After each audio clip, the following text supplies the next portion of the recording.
just goes to show na kulang forever.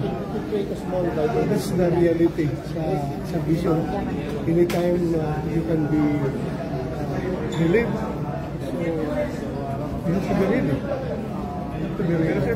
I have to be clear about it. Galit ako sa kanya, sa ginawa niya, kay Pastor Apollo Kibuloy at kay President Duterte. Pero ngayon naawa ako sa kanya. Dahil after nung ginawa niya lahat-lahat, binigyan siya ng posisyon, tapos sinibak na rin siya. Galit ako na naawa ako sa kanya. Because I've been there. What if ako ang nandyan, nakaupo at sinunod ko lahat ng orders ng nagbibigay ng orders sa akin. Lahat na ginawa ko. Kahit na bordering to illegal acts, unconstitutional acts, questionable acts. Ginawa ko na lahat. Pagkatapos, ngayon, tanggalin lang niyo ako ng unceremoniously.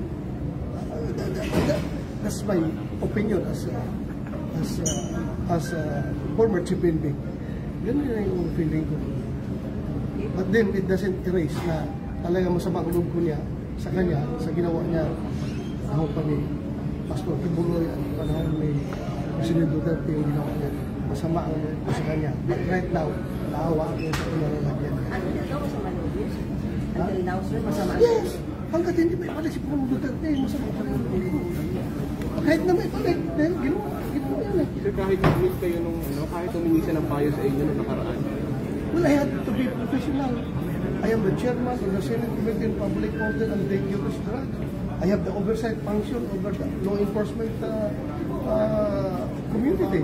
And the PNP is greatly a part of it.